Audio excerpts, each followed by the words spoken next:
स्वागतम बच्चों। मैं उमाशंकर तिवारी, आपका हिंदी शिक्षक। आज हम लोग हिंदी पाठ संचयन के मोहन राकेश द्वारा रचित जो मलबे की कहानी है उसको हम लोग समझने का प्रयास करेंगे।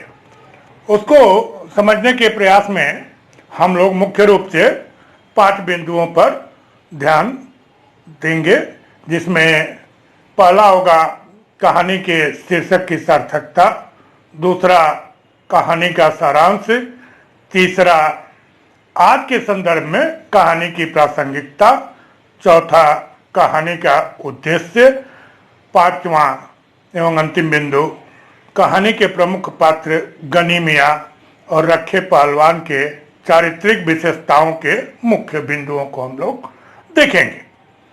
एक बात आपको शुरू में ध्यान दिलाना मैं चाहूंगा कि स्क्रीन पर देखिएगा, लेखक परिचय स्मृति संकेत के रूप में शब्दार्थ, लघुत्तरीय प्रश्नोत्तर, बहुविकल्पीय प्रश्नोत्तर एवं कहानी के प्रमुख पात्र गनी मियाँ एवं रखे पहलवान के चारित्रिक विशेषताओं के मुख्य बिंदु दिए गए हैं, जिसे आप कॉपी में उतार कर तैयार करेंगे। तब पाठ को शुद्ध उच्चारण के साथ 2-3 बार पढ़ेंगे एवं वीडियो को ध्यान से 2-3 बार देखेंगे, सुनेंगे, ताकि पाठ परीक्षा की दृष्टि से पूर्ण रूपेण तैयार हो जाए। अब हम लोग कहानी के शीर्षक की सार्थकता को देखेंगे। बंटवारे के सांप्रदायिक दौर की विभीषिका पर लिखी गई कहानियों से अलग मोहन राकेश कृत मलबे का मालिक कहानी बंटवारे के सांप्रदायिक दौर से गुजर जाने के बाद किया हुआ उसका अवलोकन है, जिसमें गहरे अफसोस के साथ अतीत पर डाली गई एक व्यंग्य दृष्टि है। प्रस्तुत कहानी के शीर्षक में निहित मलबे शब्द से बंटवारे की निरर्थकता और उसके विनाशकारी चरित्र का बयान होता है। गनी मियाँ 7.5 साल बाद हॉकी का मैच देखने के बहाने भारत आते हैं, जहां वे अपने घर के जले हुए अवशेषों को मलबे के ढेर के रूप में पाते हैं, जिसे हड़पने के लिए रखे पहलवान ने जला दिया था। गनी मियाँ उस ढेर को देखकर दुखी होते हैं। मलबे में पड़ी चौखट से गनी के सिर के छूते ही भुरभुरे रेशों के साथ एक केचुआ नीचे गिरता है और अपने छिपने के लिए सुराग खोजता है। कहानी में ठीक इसके बाद अपने अपने घरों में छिपे हुए खिड़कियों से झांक रहे लोगों को लगता है जैसे वह मलबा ही गनी को सारी कहानी सुना देगा। क्योंकि पूरी की पूरी कहानी एक मलबे के मालिकाने के इर्द गिर्द घूमती है और इसी के माध्यम से लेखक ने अपने संदेश को अभिव्यक्त किया। अतः कहानी का शीर्षक अत्यंत सार्थक एवं सटीक है। चलिए आगे बढ़ते हुए हम लोग कहानी के सारांश को देखते हैं। मलबे का मालिक मोहन राकेश की नई कहानियों में से एक प्रमुख कहानी है। यह कहानी मोहन राकेश के संघर्षों को भी मनोभाव के साथ प्रकट करती है। मलबे का मालिक कहानी भारत विभाजन की घटना से संबंधित है। अगर ध्यान से देखा जाए तो पता चलेगा कि मोहन राकेश का जीवन स्वयं लाहौर में बीता है। विभाजन की त्रासदी इसलिए उनके कहानियों में गहराई से उतरती चली गई है। इसका कारण है कि उन्होंने उन परिस्थितियों को देखा और स्वयं भोगा भी है। व्यक्ति जहां से जिस हालात में रह रहा हो और अपनी आंखों से हर परिस्थितियों का अंकन किया हो, वह भी बड़ी मार्मिकता के साथ तब रचना के दौरान उस चीज का उत्तर आना स्वाभाविक है। कहानी की शुरुआत हॉकी के मैच को लेकर होती है। मैच भारत में होने वाला है, इसलिए पाकिस्तान से बहुत से मुसलमान लोग वापस भारत आए हैं। वापस तो आए हैं, परंतु नए होकर नहीं, वही पुराने होकर और पुरानी यादों के साथ। सांप्रदायिकता की लहर में लोग पाकिस्तान और हिंदुस्तान जाकर बसे। परंतु वे अपनी जन्मभूमि का बिछोह, साथ ही उससे अलग होने के दर्द को साथ लिए गए। लाहौर से अनेक मुसलमान आज मैच देखने आए हैं, परंतु यह एक बहाना है कि मैच देखना है। बहुत सारे के अंदर अपनी मातृभूमि को पास से घूरकर निहारने का मौका मिलेगा। इस घूरकर निहारने में उनके अपनी मातृभूमि का प्यार देखा जा सकता है। लाहौर से आए अनेक मुसलमान मैच देखने के बहाने, जो विभाजन के समय के 7 साल बाद हो रहा है, लोग अपने मन के अंदर उठते गिरते दर्द, टीस और गुस्सा को भुलाकर मैच का लुत्फ उठाने आए हैं। परंतु उनमें से बहुतेरे ऐसे हैं जो सिर्फ अपनी मातृभूमि को नमन करने और उसे छूने के वास्ते इधर को शिरकत किए हैं। उन्हीं में एक गरीब मुसलमान गनी भी है। आज के समय में उसका घर, जो एक शानदार घर था, एक मलबे में तब्दील हो गया है। बचा है तो सिर्फ राख राख, धूल कण। सांप्रदायिकता की आग में एक हिंदू पहलवान द्वारा गनी का बेटा चिरागदीन और उसकी बीवी बच्चे सब मारे जाते हैं। गनी उसी रखे पहलवान से अपना दुखड़ा रोता है। बेटे की याद उसे रुला देती है। वह मुसलमान गनी इतना भोला है कि उसे इतना भी पता नहीं कि रखा ही उसके बेटे और उसके अपने परिवार का कातिल है, जिससे वह इतनी हमदर्दी जता जता कर मिल रहा है। उसने ही उसके एक हंसते खेलते परिवार को काट डाला था।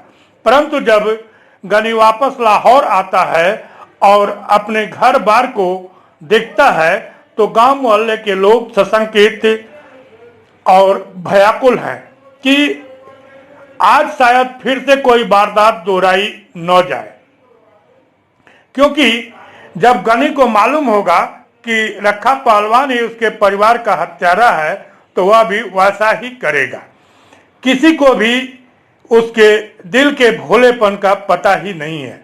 गनी अपने मकान का मलबा ही देखकर तसल्ली करता है और लौट जाता है। रखा गनी के इस अप्रत्याशित व्यवहार से अंदर से हिल जाता है, परंतु प्रकट नहीं करता है। अंत में उस मलबे पर बैठा एक कुत्ता रखे पर भौंक रहा है। प्रस्तुत कहानी इस प्रकार सांप्रदायिकता की आग में बर्बाद हुए निर्दोष नागरिकों का प्रतिनिधित्व करती है।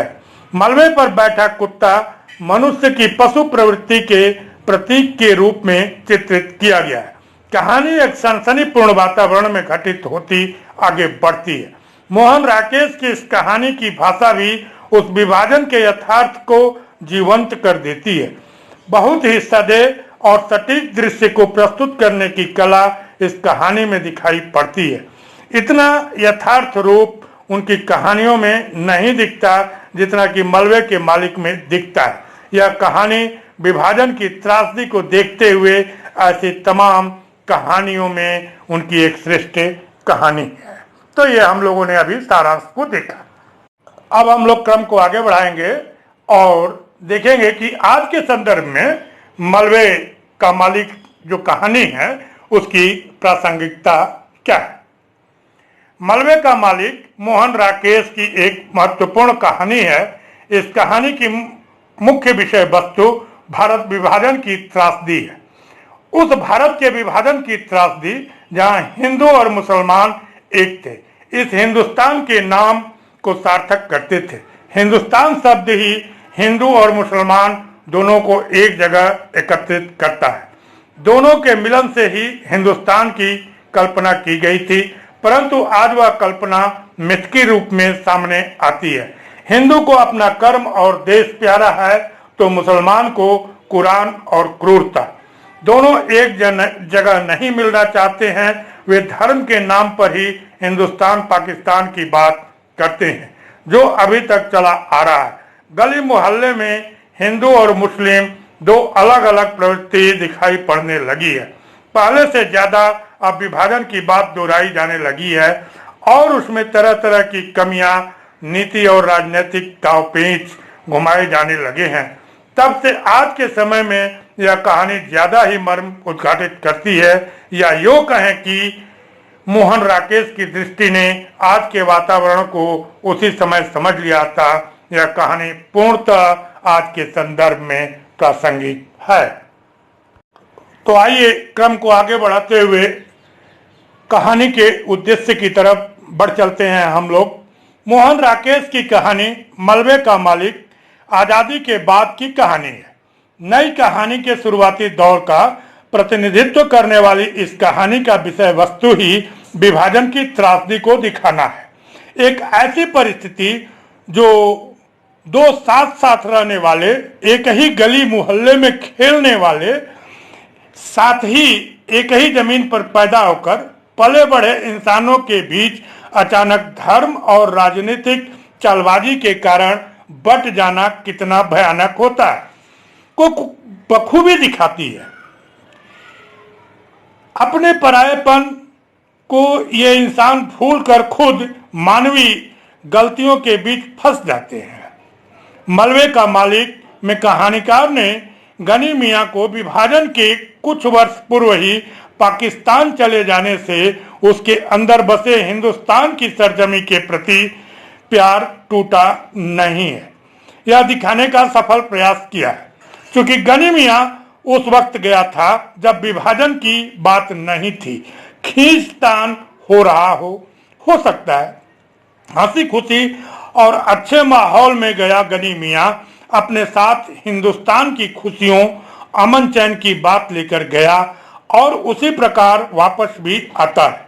उसने न विभाजन देखा और न वह चाहता था, परंतु जो लोग विभाजन के ठीक समय निर्वासित होकर पाकिस्तान कुछ करते हैं, उनके दिल में विभाजन की भयावहता, अमानवीय क्रूरता साथ चली जाती है या सरहद के इस पार भी रह जाती है।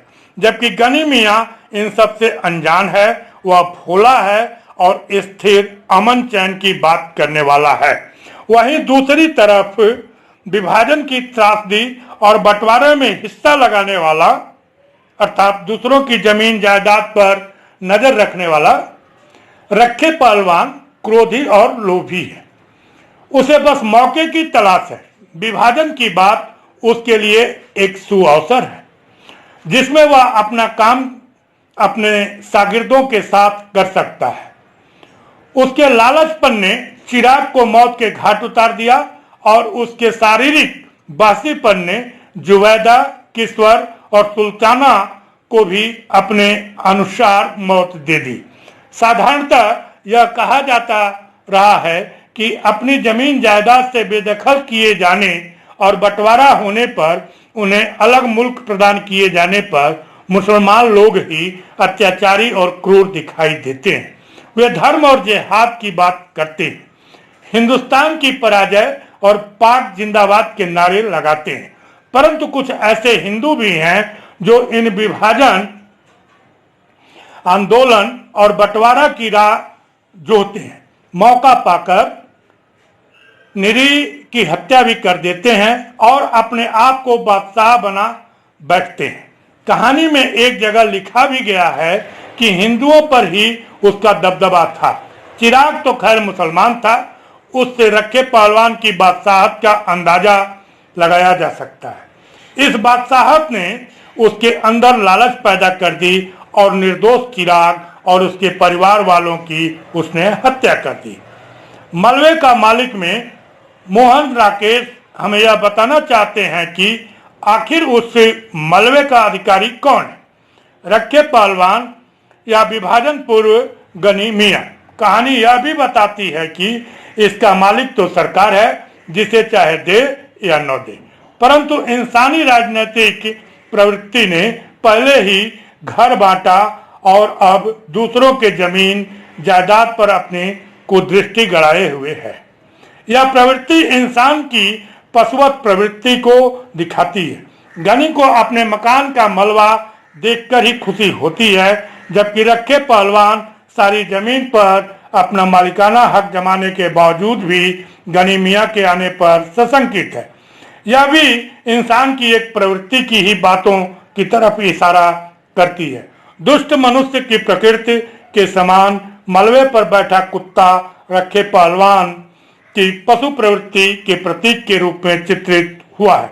वह कुत्ता जो अपने ही जाति के कुत्ते पर भौंकता है, उसी प्रकार रखे पहलवान की आंतरिक कुप्रवृत्ति ही उसे हिला रही है और आज उस पर कुत्ता भौंके जा रहा है। आज का इंसान सीमा की सरहद को पार कर गया है। वह जमीनी सरहद पर विश्वास करता है। उसके अंदर संतोष नहीं बल्कि सामग्री संकलन की वृत्ति आ गई है, जो इंसान के लिए और मेल जोल भाईचारे के लिए भी खतरनाक है। विभाजन की त्रासदी तो राजनीतिक विसंगति का एक नमूना माना जा सकता है, परंतु कहानी के अनुसार हम माने तो दिलों का बंटवारा तो अपने अंदर है। उसे हम क्यों खोते हैं? जिससे कि अमन चैन लुट जाए और आदमी की आदमियत से विश्वास उठ जाए। जैसा कि कहानी की एक लाइन भी है, रखे उसे तेरा बहुत भरोसा था। तो ये रहा पाठ का उद्देश्य। क्रम को आगे बढ़ाते हैं और आज का अंतिम बिंदु कहानी के मुख्य पात्र गनिमिया और रखे पहलवान की चारित्रिक विशेषताओं को एक आध दो सेंटेंस भूमिका के साथ उनके विशेषताओं के मुख्य बिंदुओं को हम लोग देखेंगे। आइए गनिमिया के चारित्रिक विशेषताओं को देखते हैं, उनके मुख्य बिंदु को। मलबे का मालिक कहानी में गनिमिया प्रमुख पात्र के रूप में उभर कर आते हैं। गनिमिया ही वह पात्र हैं जो बाजार वासा के निचले तबके के मुसलमानों का प्रतिनिधित्व करते हैं। गनिमिया के चरित्र का अध्ययन हम 5 बिंदुओं पर कर सकते हैं। वो ये हैं बिंदु। पहला, परिस्थिति का शिकार। दूसरा, नेक दिल। तीसरा, भाग्यहीन पिता। चौथा, समन्वयवादी। और पांचवा, व्यवहार कुशल। अब हम लोग रखे पहलवान के चारित्रिक विशेषताओं के बिंदुओं को देखेंगे, जिसमें 2-3 सेंटेंस आपका भूमिका के तौर पर देख लें। रखे पहलवान मलबे का मालिक कहानी का दूसरा प्रमुख पात्र है। इस पात्र के माध्यम से कहानीकार ने उन अवसरवादी लोगों की ओर इशारा किया है जो अपने स्वार्थ की सिद्धि के लिए सांप्रदायिकता को बढ़ावा देने से भी नहीं चूकते। रखे पहलवान की चारित्रिक विशेषताओं को हम 6 बिंदुओं पर देख सकते हैं। आइए देखते हैं वो। पहला, गली का बादशाह। दूसरा, शासक वर्ग का प्रतिनिधि। तीसरा, घृणित पात्र। चौथा, दम्भी। पांचवा, निर्मम व्यक्तित्व। और छठवां, पराजित मानसिकता। तो ये हम लोग आज जो है देख रहे थे हमारी पाठ्य पुस्तक में, जो मलबे का मालिक कहानी है जिसके रचनाकार मोहन राकेश जी हैं। उनको देखने के क्रम में हम लोगों ने सबसे पहले कहानी के शीर्षक की सार्थकता को देखा, उसके बाद कहानी का सारांश देखा, उसके बाद हम लोगों ने आज के संदर्भ में कहानी की क्या प्रासंगिकता है उसको देखा, फिर कहानी के उद्देश्य को देखा और अंत में कहानी के प्रमुख पात्र गनिमिया और रखे पहलवान के चारित्रिक विशेषताओं के मुख्य बिंदुओं को देखा। आप लोग को पुनः मैं एक बार याद दिलाना चाहूँगा कि स्क्रीन पर लेखक परिचय, स्मृति संकेत के रूप में शब्दार्थ, लघुत्तरी प्रश्नोत्तर, बहुविकल्पीय प्रश्नोत्तर एवं कहानी के प्रमुख पात्र गनिमिया एवं रखे पहलवान के चारित्रिक विशेषताओं के मुख्य बिंदु दिए गए हैं, जिसे कॉपी में उतारकर तैयार करेंगे तथा पाठ को शुद्ध उच्चारण के साथ 2-3 बार पढ़ेंगे एवं वीडियो को ध्यान से 2-3 बार देखेंगे, सुनेंगे, ताकि पाठ परीक्षा की दृष्टि से पूर्ण रूपेण तैयार हो जाए। हाँ, और एक बात मैं आप लोगों को बताना चाहूँगा कि अगर आपके अगल बगल आसपास में कक्षा 10 में पढ़ने वाले West Bengal board of secondary education के बच्चे अगर हैं तो उनको आप सलाह दें कि ये जो चैनल है इसके प्लेलिस्ट में उनके 18 पाठ पाठ्य पुस्तक से संबंधित, चाहे वो साहित्य संचयन हो या कथा संचयन हो, उनके समस्त पाठ जो है दिए गए हैं, वो चाहें तो उसका लाभ ले सकते हैं। और आप लोगों को भी सलाह है कि प्रतिदिन के कार्य से अवगत होने के लिए आप लोग इस चैनल को जो है सब्सक्राइब कर लें और अपने मित्रों में 12 क्लास के पढ़ने वाले बच्चों में इसे अग्रसारित करें, फॉरवर्ड करें, ताकि समस्त बच्चे इसका लाभ ले सकें। बस आज के लिए इतना ही। कल फिर कोई नए टॉपिक पर हम लोग मिलेंगे। तब तक के लिए आप सभी को बहुत बहुत धन्यवाद एवं आशीर्वाद।